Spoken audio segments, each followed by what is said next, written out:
Thought process यानी कि सोचने का ढंग जो बहुत ही महत्वपूर्ण है। जनरल नॉलेज की बात करते हैं ना, ये शब्द ही मिथ्या है, ये शब्द इररिलेवेंट शब्द है। थॉट प्रोसेस आने से लॉ बदलता है, लेकिन ये बदलेगा कौन? जब कोई बच्चा कहे कि do you know about XYZ Galaxy, ज्यादा खुश मत होइए, ये नॉलेज की बात नहीं है। गूगल पे जाएंगे तो आपको भी पता चल जाएगा उस गैलेक्सी के बारे में। और जो वो जनरल नॉलेज शब्द है वो गलत है, वो जनरल नॉलेज नहीं होना चाहिए, वो जनरल इंफॉर्मेशन होना चाहिए। नॉलेज का संबंध अनुभव से है, और जो नॉर्मली अवेलेबल है ना हर जगह, वो नॉलेज नहीं है, वो इंफॉर्मेशन है। थॉट प्रोसेस के बिना किसी भी क्षेत्र में कोई भी काम नहीं किया जा सकता। थॉट प्रोसेस आता है अनुभव से, एक्सपीरियंस से, बहुत सारी किताबें पढ़ने से, बहुत सारे रिसर्च करने से। हेलो फ्रेंड्स, इस वीडियो में आपका स्वागत है। आज मैं आपसे बात करूंगा एक शब्द थॉट प्रोसेस यानी कि सोचने का ढंग जो बहुत ही महत्वपूर्ण है। हालांकि बहुत लंबे समय से हमारी जो शिक्षा नीति रही है वो क्रैम करने की रही है, याद करने की रही है, थॉट प्रोसेस जनरेट करने की बात नहीं करती थी। हालांकि लेटेस्ट जो एजुकेशन पॉलिसी है इसमें कुछ कंसेप्ट ऐसे डाले गए हैं कि जहां पे थॉट प्रोसेस विद्यार्थियों में आना चाहिए, इस तरह के बदलाव किए गए हैं। थॉट प्रोसेस एक बहुत ही महत्वपूर्ण चीज़ है। चाहे आप ज्योतिष पढ़ें, चाहे आप लॉ पढ़ें, चाहे इंजीनियरिंग पढ़ें, आप किसी भी क्षेत्र में पढ़ाई कर रहे हैं, अगर आपका थॉट प्रोसेस जनरेटेड है तो आप कुछ नया पैदा कर सकते हैं। जब एक वकील केस को ड्राफ्ट करता है तो वो अपना थॉट प्रोसेस देता है, जहां से रीजनिंग आती है। जब एक जज केस को डिसाइड करता है तो जज अपना थॉट प्रोसेस देता है, जहां पे जजमेंट के अंदर लीगल रीजनिंग आती है। थॉट प्रोसेस से आपके ओपिनियन आते हैं। थॉट प्रोसेस के बिना किसी भी क्षेत्र में कोई भी काम नहीं किया जा सकता। थॉट प्रोसेस आपको विजन देता है। अब जैसे एडवोकेट जब केस आर्ग्यू करता है तो वो बेंच को एक थॉट प्रोसेस देने की कोशिश करता है, एक लीगल रीजनिंग देने की कोशिश करता है। अब यहां पे जो बेंच हैं, जो जजेस हैं, या तो इस थॉट प्रोसेस को एक्सेप्ट करेंगे या इस थॉट प्रोसेस को रिजेक्ट करेंगे। बेंच का यानी जजेस का भी अपना थॉट प्रोसेस हो सकता है। मान लीजिए वकील ने थॉट प्रोसेस कोई नहीं दिया, या वकील ने दिया वो कोर्ट ने नहीं लिया, तो हो सकता है बेंच का, जजेस का अपना एक थॉट प्रोसेस हो, उस थॉट प्रोसेस के बेसिस पे वो फैसला दें। जब थॉट प्रोसेस आते हैं तो लॉ लेट डाउन होते हैं। अब मान लीजिए कोई ऐसा जज आया है जिसके पास बहुत ज्यादा थॉट प्रोसेस है, बहुत ज्यादा रीजनिंग है, उन्होंने अपनी जिंदगी में बहुत सारी रिसर्च की है, जहां से ये थॉट प्रोसेस डेवलप होता है, आपकी सोचने की क्षमता डेवलप होती है। जिस व्यक्ति में जितना ज्यादा थॉट प्रोसेस होगा उतनी ही वो नई चीजों को एक्सेप्ट कर पाता है, नई रीजनिंग को एक्सेप्ट कर पाता है। तो मान लीजिए कोई जज ऐसा आता है जिनके पास थॉट प्रोसेस बहुत ज्यादा है, तो वो कोई ना कोई लॉ ले डाउन कर देते हैं, नया लॉ बना देते हैं, लिख देते हैं। और जो 4-5 साल तक बाकी जजेस आ रहे हैं वो उस लॉ को फॉलो करते चले जाते हैं। फिर कुछ सालों के बाद कुछ जजेस ऐसे आते हैं जिनका थॉट प्रोसेस हायर है, फिर वो कुछ नया पैदा कर जाते हैं, नया लिख जाते हैं, नई यात्रा की शुरुआत कर जाते हैं। और फिर एक जो कई सालों तक जो फैसले आते रहते हैं, वो पुराने फैसले जो प्रेसिडेंट बने थे, जिनका लॉ लेट डाउन किया गया था जिनमें, वही फॉलो होते रहते हैं। तो सारा खेल थॉट प्रोसेस का है। एक वकील के पास थॉट प्रोसेस होना चाहिए, एक जज के पास थॉट प्रोसेस होना चाहिए। थॉट प्रोसेस ही आपको हायर लेवल पर लेकर जाता है। थॉट प्रोसेस नई चीजें पैदा करने में आपकी हेल्प करता है। जैसे मैं एक एग्जांपल दूं, एक वक्त था जब एक लॉ लेट डाउन किया था सुप्रीम कोर्ट ने कि BCCI, board of cricket control of India, यानी BCCI के अगेंस्ट रिट मेंटेनेबल नहीं है। उस जजमेंट में सुप्रीम कोर्ट ने कहा था कि BCCI एक प्राइवेट बॉडी है और प्राइवेट बॉडी के अगेंस्ट रिट मेंटेनेबल नहीं हो सकती। लेकिन 15-20 साल के बाद सुप्रीम कोर्ट का व्यू बदला, क्योंकि वहां पे एक बेंच ऐसा आया, वहां पे जजेस ऐसे आए जहां से थॉट प्रोसेस बदला। उन्होंने व्यू दिया कि BCCI भले ही प्राइवेट संस्था है, लेकिन जो वो फंक्शन डिस्चार्ज करती है वो पब्लिक इन नेचर है। वो पब्लिक फंक्शन डिस्चार्ज करती है, वो कंट्री को रिप्रेजेंट करती है वर्ल्ड लेवल पे, स्पोर्ट्स में, क्रिकेट में। तो जहां पे कोई private body public function discharge करती है एट लार्ज लेवल, वो बॉडी पब्लिक बॉडी ही ट्रीट की जाएगी और वहां पे उसके अगेंस्ट रिट मेंटेनेबल हो जाएगी। अब ये देखिए, थॉट प्रोसेस से लॉ बदल गया। इसी तरह जब हम रेप केसेस की बात करें तो जब 1980 का दशक था, 1980 का दशक था, उस समय लॉ ये था रेप का कि अगर किसी फीमेल के साथ गलत हुआ है, रेप हुआ है, तो स्ट्रगल किया होगा फीमेल ने, तो रेप के बाद जो मेडिकल हुआ लेडी का, उसमें जो स्ट्रगल के साइन हैं, स्ट्रगल के जो कोशिशें हुई हैं, जो यानी कि जो इंजरीज आई हैं ड्यूरिंग स्ट्रगल, वो होनी चाहिए। अगर वो नहीं है तो एक्विट कर दिया जाता था उस टाइम में। लेकिन सन 1980s के बाद एक जजमेंट आई थी Mathura rape case, supreme court की। मथुरा यहां पे लड़की का नाम था जिसे पुलिस स्टेशन में रेप कर दिया गया था। फिर यहां पे सुप्रीम कोर्ट का व्यू बदला, ऑब्जर्वेशन बदली, क्योंकि थॉट प्रोसेस ऑब्जर्वेशन देता है, ऑब्जर्व करना सिखाता है। यहां पर आया कि अगर किसी फीमेल के साथ गलत किया गया, पुलिस स्टेशन में कोई क्राइम कमिट किया गया है बंदूक की नोक पे, तो वो स्ट्रगल करने की पोजीशन में नहीं है। तो ऐसी सिचुएशन में स्ट्रगल के साइन, स्ट्रगल के दौरान हुई इंजरीज नहीं मिलेंगी। यानी कि जो रेप का लॉ था इंडिया में, टोटल ही वो चेंज हो गया उस समय के बाद, और ये लॉ ले डाउन होने लगा। ये ऑब्जर्वेशन आने लगी जजमेंट्स में कि अगर फीमेल के रेप के दौरान स्ट्रगल के साइन नहीं है, स्ट्रगल की समय की इंजरीज नहीं है, तो लॉ ये प्रिज्यूम नहीं करेगा कि रेप नहीं हुआ। यानी रेप होने के लिए लेडी स्ट्रगल करे, उसके इंजरीज आए बॉडी पे, ब्रूजेस आए, एब्रेजन्स आए, यानी कि मेडिकल टर्म्स हैं, जब घाव होता है, जैसे नील पड़ता है बॉडी में, स्किन नीली हो जाती है, तो उसको हम ब्रूज बोलते हैं। एब्रेजन हम खरोंच को बोलते हैं, बॉडी के शरीर पे, स्किन पे खरोंच लग जाती है, जिससे ब्लीडिंग आ जाती है हल्की फुल्की। ऐसे ही जो घाव है उनका अलग अलग नेचर है, वाउंड, लेसरेटेड वाउंड है, कंट्यूशन वाउंड्स हैं। तो बेसिकली थॉट प्रोसेस आने से लॉ बदलता है, लेकिन ये बदलेगा कौन? ये वही व्यक्ति बदलेगा जिसके पास थॉट प्रोसेस है।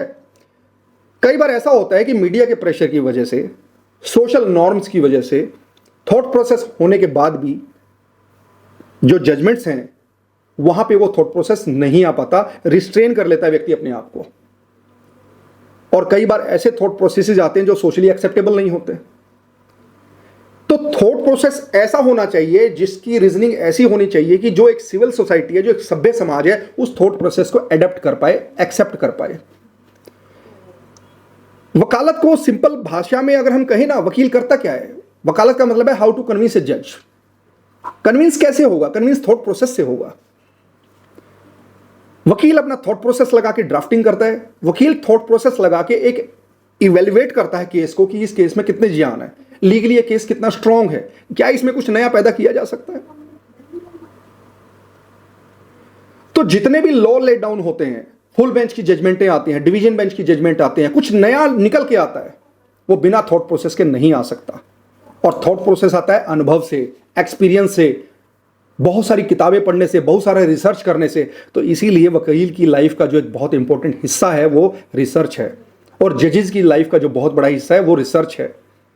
इसीलिए एडवोकेट्स के लिए बार एसोसिएशन की लाइब्रेरीज होती हैं कोर्ट के अंदर, जजेस के लिए जजेस लाइब्रेरीज होती हैं। जब हम जज की बात करते हैं ना, वो सेंटली लाइफ, जज का मतलब होता है संन्यास योग बेसिकली। क्योंकि जब कोई व्यक्ति आइसोलेशन में होता है तो वो सोच पाता है, जब कोई व्यक्ति भीड़ में होता है तो वो नहीं सोच पाता। सोचने के लिए चित्त शांत होना चाहिए, आपका मन शांत होना चाहिए। जब आप आइसोलेशन में है तो आप अपने आप पर काम करते हैं, आप अपने इंटरेस्ट के एरियाज में रिसर्च करते हैं, आप उस खाली समय को यूटिलाइज करते हैं। ये उम्मीद की जाती है वकीलों से भी और जजेस से भी। तभी एक जुडिशियल सिस्टम के अंदर यह कहा गया है कि जजों को आइसोलेशन में रहना पड़ता है, वो सोशली पब्लिकली बहुत ज्यादा ओपन नहीं हो सकते। तो जो जजेस और जो एडवोकेट्स डीप रिसर्च करते हैं, मल्टीपल एरियाज में नॉलेज गेन करते हैं, इंफॉर्मेशन गेन करते हैं, वो थॉट प्रोसेस से फैसलों को बदल सकते हैं, नए फैसले लिखे जा सकते हैं, पुराने खत्म किए जा सकते हैं। जैसे मैं एक छोटा सा एग्जांपल आपसे थॉट प्रोसेस का शेयर करता हूं। मैं एक दिन कोर्ट में बैठा था और एक केस आर्ग्यू हो रहा था। अब डिफरेंस देखना यहां पे कि मेरा थॉट प्रोसेस अगर वहां होता तो कई चीजें बदल सकता था, लेकिन वो थॉट प्रोसेस वहां नहीं आया। ये केस क्या था कि स्टेनोग्राफर की पोस्ट थी, उसके लिए एंट्रेंस एग्जामिनेशन होना था और उसमें 25 नंबर का जीके आना था। अब जीके का मतलब तो आप समझते होंगे, जनरल नॉलेज।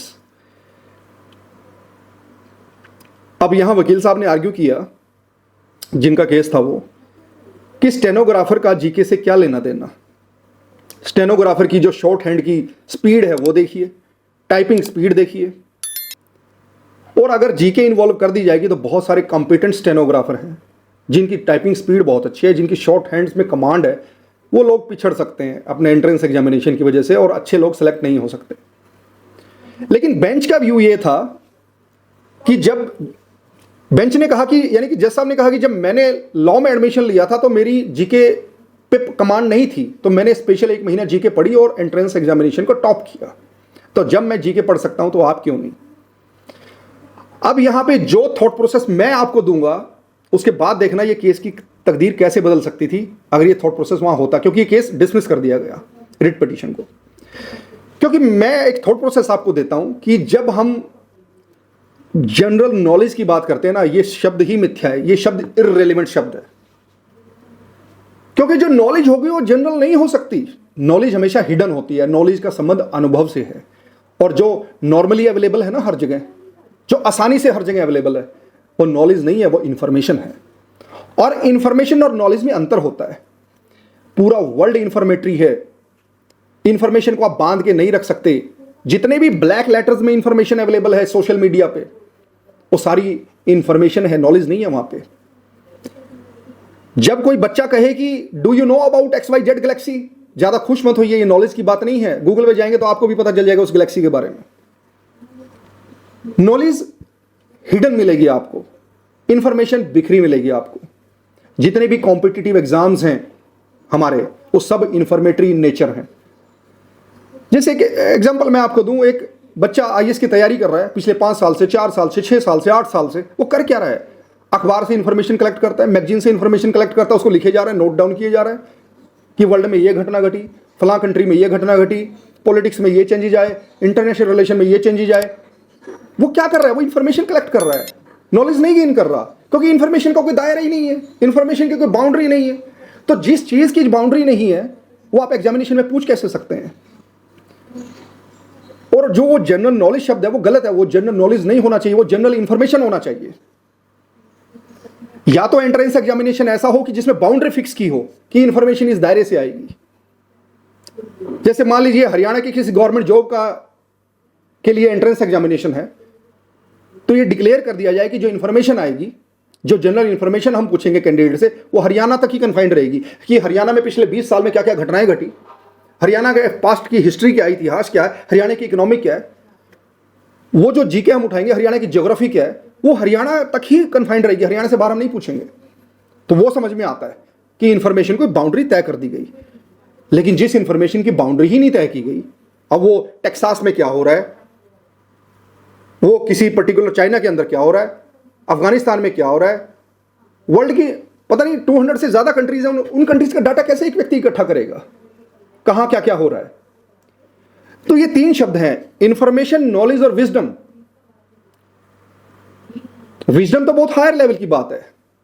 जब इंफॉर्मेशन की स्टेज आती है तो व्यक्ति बहुत ज्यादा बोलता है, क्योंकि इंफॉर्मेशन भी अपने आप में अबेंडेंस में है।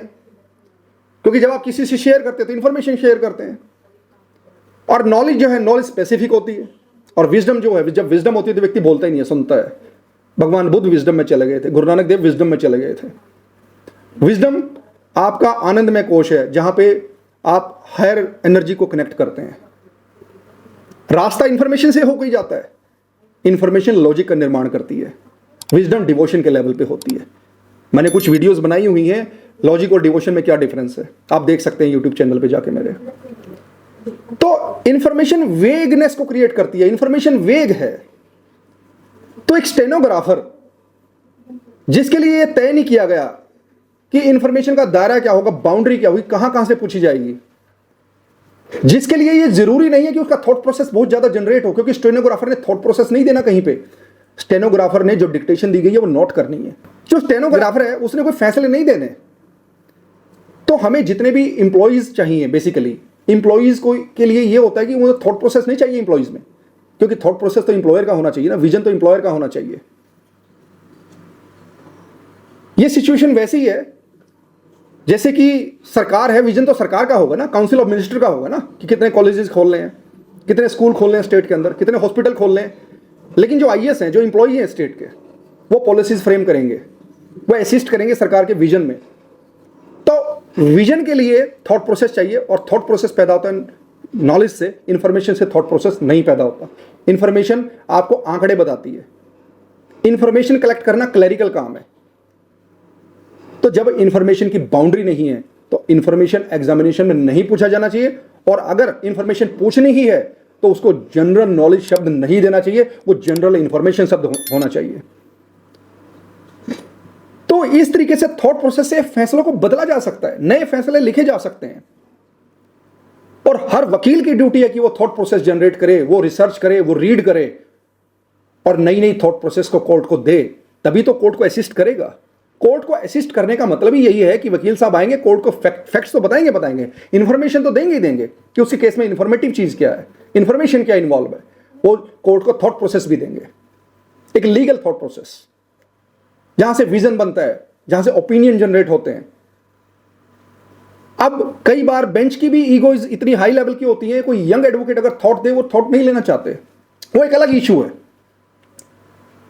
क्योंकि थॉट प्रोसेस किसी का एक्सेप्ट करने के लिए वहां भी सरेंडर चाहिए, झुकना पड़ता है, और झुकने वाला ही नहीं थॉट्स को एक्सेप्ट कर पाता है। तो ये एक छोटी सी वीडियो मैंने आपके लिए बनाई एक थॉट प्रोसेस पे, थॉट प्रोसेस को समझाने का कि सोचने की क्षमता डेवलप होने से हमारे जीवन में क्या क्या परिवर्तन हो सकते हैं, वकालत में फैसले कैसे बदल सकते हैं। तो I think you will enjoy this video. If you like this video, share this video and subscribe this channel. Thank you very much.